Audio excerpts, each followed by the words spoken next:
Australia में इस वक्त एक खातून सेनेटर की बड़ी धूम है और इनका नाम है सेनेटर फातिमा पैमान। फातिमा पैमान जो है उन्होंने ऑस्ट्रेलिया के प्राइम मिनिस्टर के सामने खड़े होकर एक बात की और वो बात थी फ़लस्तीन की हिमायत, और इसी वजह से आजकल ये ख़बरों में है। और बुनियादी तौर पर ये लेबर पार्टी से इनका ताल्लुक़ है और हुकूमत भी लेबर पार्टी की है, और उन्होंने अपनी ही पार्टी के मौक़िफ़ के ख़िलाफ़ यानी कि इसराइल की हिमायत के ख़िलाफ़ अपनी पार्टी से जो है वो अलहदगी इख्तियार करके एक नई सियासी जमात बनाई है जिसका नाम है ऑस्ट्रेलियाज़ वॉइस। सेनेटर फातिमा पैमान काबुल में पैदा हुई, फिर पाकिस्तान आई और उसके बाद ऑस्ट्रेलिया गई। आज हमारे साथ मौजूद हैं, उनसे हम बात करते हैं। अस्सलाम वालेकुम senator Payman, thank you for giving us your time.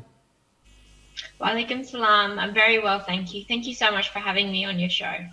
So, Fatma, can we start with your journey? You were born in Afghanistan in Kabul, then you moved to Pakistan, then you moved to Australia, and now you're making waves in Australian politics. So, how was the situation in Afghanistan when you left that place? So when we left the country to Peshawar in Pakistan, the Taliban had taken over. This was back in the 1996 time frame. And it was a very difficult time. So my family had to flee to Peshawar. It was just at that point, my mum, me and my younger sister, who was soon born, and the rest of the extended family.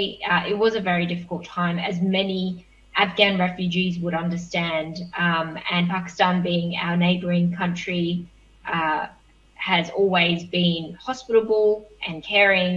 And it has been wonderful to be able to seek security and safety there, albeit it was for a short period of time, because in 1999, my father then traversed the Indian Ocean by boat to find safety for his growing young family. And for us, he landed in and arrived on the shores of Perth, which is in Western Australia. And soon after, spending some time in detention for about 2 to 3 months, he was then able to work around the clock, save enough money to be able to sponsor me, my mum, and my 2 younger siblings over to Perth to join him. And in 2003, when I was 8 years old, we reunited with my father here in Western Australia. Okay, so you moved to Pakistan then. Tell me, how did Pakistan treat you? And maybe you can respond in Urdu. मेरा उर्दू उतनी अच्छी नहीं है, लेकिन कोशिश करूँगी. I was in pre-primary, and I went to school there. I had an incredible time. Obviously, my Urdu was quite fluent back then, and I remember there's a photo of me, and I can provide it later, but I was appointed as class commander. So even from a young age, I think I liked to take leadership roles, and it was a wonderful time. I remember playing cricket in the streets, in the alleyways with the other children in the neighborhood. I can't say that the passion of cricket has maintained and remained, but I definitely have fond memories. I love imli. Imli was my favorite snack. I remember after school every day we'd stop at the stalls near the house and buy some imli. And chili milli was the other one with little jellies.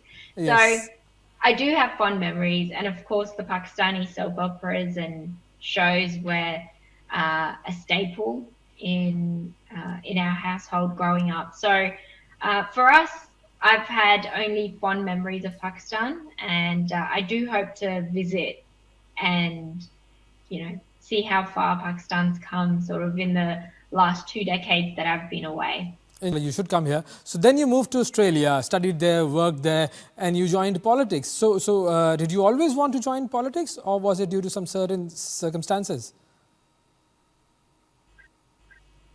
No, so I never thought I would ever join politics and become a politician. For me, it was either medicine, law, or engineering. Like many typical parents want their children to go into those 3 fields. But for me, it was medicine. And so I tried very hard sitting various entrance exams. But you know, you and I plan, but Allah's the best of planners. And so Absolutely. for me, it appeared that Allah subhanahu wa ta'ala had greater plans for me to enter politics. It never seemed like an attractive avenue for me because I never saw any hijab wearing politician. So it just felt like Australia isn't there yet, isn't able to accept anyone who looks like me to join politics. But I was definitely proven wrong. I went through university life experiencing racism and discrimination because of the hijab I wore.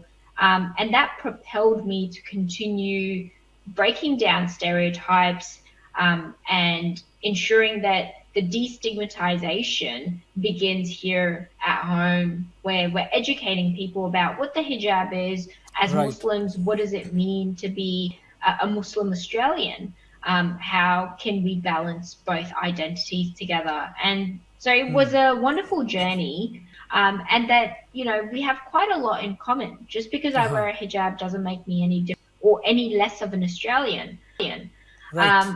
Now, in sort of going through university life and volunteering, the turning point that occurred in my life was when my father got cancer in 2017, and within 11 months of chemotherapy and treatments uh, and bone marrow transplant, he passed away. Allah yarhamu.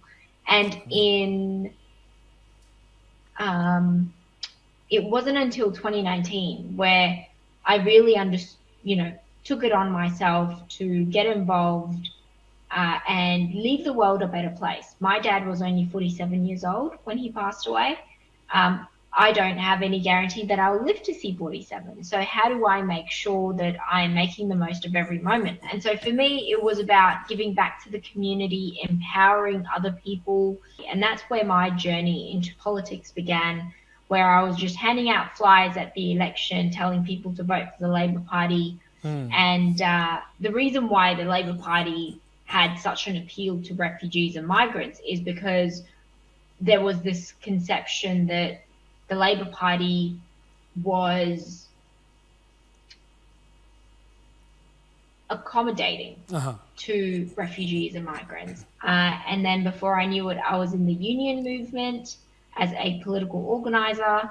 And it was in 2021 that I was tapped on the shoulder, asked to put my name down as number 3 on the Senate ticket. But nonetheless, you know, once the election was over and I got elected, I feel like the true reality of politics hit me.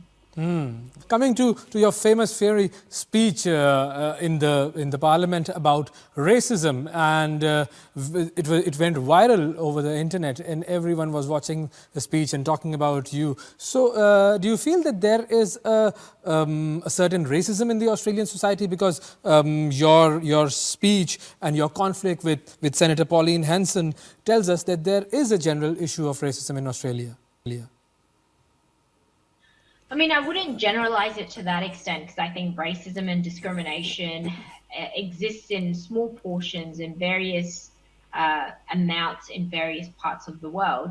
But I think within the Australian context, Pauline Hanson, to your viewers who may not be familiar with her, about 5-6 years ago, she wore the burqa inside the chamber, and it was basically a stunt to call for a ban on people wearing burqas. And burqa is it's obviously a very personal, private, intimate, religious piece of garment. But for her to ridicule something so sacred, it was quite abhorrent, and it's bizarre that I was elected to that same very place that she Right. ridiculed all Muslims. In fact, she had said that, you know, Muslim or Islam is a disease that needs to be eradicated. So all these sort of racist rhetoric needed to be called out. I feel like Pauline Hanson had it way too good for too long. And like in that speech, I think it was important for us to highlight the facts. I used Pauline Hanson's statements from various speeches to Yes. indicate to her that, what you're saying is isolating and alienating groups of people within the Australian population because of where they're from, because of the colour of their skin or their faith.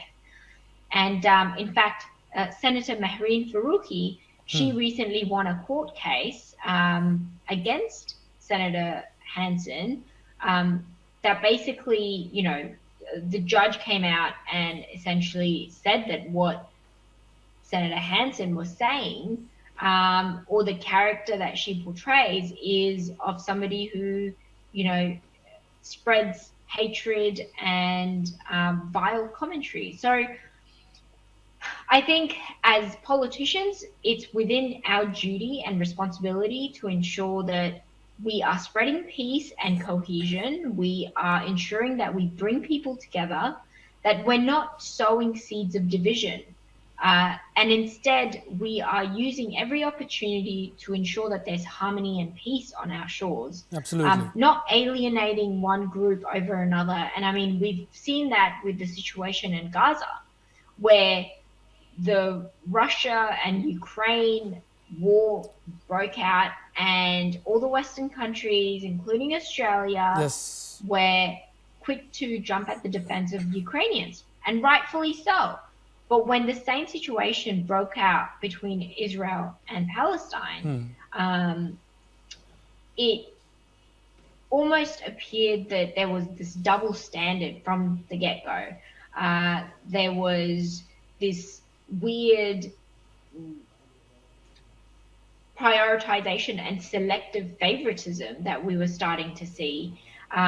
All the support and backing that Israel was being given was in contrast to all the crimes that they were committing and the atrocities that they were inflicting on the Palestinians. Senator, you crossed the floor on the same issue of Israel-Palestine conflict, and we all know that politicians mainly are supporting Israel. But what about the general people of Australia? Where do they stand in this conflict?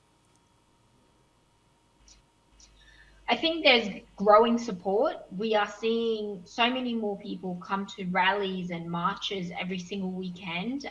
Your ordinary Australian that once upon a time had no idea what Palestine or Israel were are now tuning in because they see on social media the babies that are pulled out of the rubble, the disfigured and dismembered family members just crying, and the devastation and the havoc that Israel is inflicting and imposing on the Palestinian people.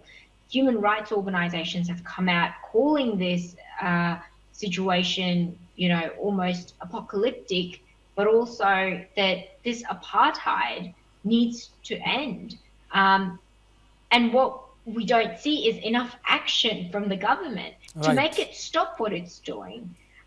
Everyday Australians are waking up to the reality and saying, why is it that Palestinians' lives matter less than Ukrainian lives? Why are we not seeing parity? And I'm just grateful that people are educating themselves and researching rather than accepting what the right-wing media is portraying to them, because authentic, true, unbiased journalism is so rare these days. A lot of independent outlets are coming out here in Australia where they are taking the onus on themselves to give Australians the unfiltered, unbiased, and honest accounts of what's happening on the ground. Okay, and can you tell us what is the hindrance in recognition of Palestine as a state by Australia? I think there are multiple factors. The first would definitely be that Australia has been following in the footsteps of the United States of America and the UK, and the new party that I've established, Australia's Voice, we will ensure that we advocate for Australia being an independent foreign policy, for it to adapt an independent foreign policy that's in the best interest of Australians, not of an external power. The second factor I think that's impacting is the lack of courage and political will that this government is showing. So I know that this was the government that I was elected under with the Labor Party, Yes. but they've clearly shown that they do not stick to their own principles. The party platform and the policies that they were elected on, they have turned their backs on it. So I've come across many disgruntled and angry Labor voters who are turning their back on the party because Okay. they're not seeing any authenticity and courage. And finally, I think it really comes down to the Zionist lobby groups who are quite powerful and influential, and they have fingers in all pies, both in the Labour camp and in the Liberal camp. And these both major parties are basically attuned to what the Zionist lobby want them to do. Now, in saying that, they are starting to realize post the US and UK elections that our federal election in May of 2025, I mean, it could happen before May, the Yes. Prime Minister hasn't called the election, but that election could see the government losing the majority power that it's got in the House of Representatives, Okay. which means that now they are actually scared and taking the matter of human rights more seriously, and the matter of justice, because at the end of the day, it comes to the justice that needs to be served with all the atrocities that have been inflicted by Israel. Right. And is that going to translate into the government losing its majority? Perhaps it might. If people are really angry and those votes really manifest into the rage that they're feeling, it could go to the Liberal Party. I mean, that would be the worst case scenario. But in saying that, it is going to be an interesting election and everyone is gearing. Okay, and what is your party, Australia's Voice, offering to the people? What is your manifesto? What is the Payman, actually? The Payman, excellent, I guess, segue. In terms of what we're offering to provide, we have 6 pillars that dictate what our policies are going to look like. So Australia's Voice wants to be the party of being bold enough to do what Labor could not do, but more practical enough to actually get outcomes for Australian people. So we're going to be practicing a lot of the courage that basically initiated and formulated and gave birth to this party to do what is necessary and what's right by Australians. The second pillar is about common sense. You know, a lot of people say that we need to bring common sense back into politics. We need to just be straightforward. We need to do what needs to be done. The other pillar is generational change. When we're thinking about policies, we're not going to just solely focus on the right now or the short term, but rather look at how this is going to impact the generations to come. Right. We have a sense of duty of care to the up and coming generations that are going to inherit the problems that we leave for them. Something that a lot of major parties have lost touch is being people focused, and that's our fourth pillar. The fifth pillar is justice and accountability, making sure that we keep the government in check and that we conduct ourselves with the frame of justice in mind, whether it's justice for climate, justice for our youth, justice for our senior Australians, or justice for workers and everyday people who just want to make ends meet. Very important. And finally, it is the whole idea of the culture of innovation, right? Like innovation shouldn't just be tied to business or industry. It could be involved in politics. It could be included in the way we think of coming up with solutions. You know, Einstein famously has said that doing the same thing over and over again and expecting a different outcome is the definition of insanity. So yes, those are the 6 principles that we're basing our policies on. And when we're choosing our candidates, it's going to be very much on value alignment and merit. We are going to ensure that our candidates are representative of all Australians, not just a set few. And I'm really, fighting with that whole idea that Australia's voice is not a faith-based party. Right. Australia's voice is for every Australian. And in fact, when we hit the ballot boxes, whenever the election is, we're going to make sure that we keep an eye on the government, we hold them to account, and that we represent the voices of everyday Australians. Thank you, Senator Fatima Payman, for giving us your time, and best of luck for the elections. Thank you so much, Avais. जी नाजरीन, senator Fatima पैमान से आपने गुफ्तगू सुनी. आज के programme में इतना ही. आपसे अगले प्रोग्राम में फिर मुलाकात करेंगे. उस वक्त तक के लिए अल्लाह हाफ़िज़.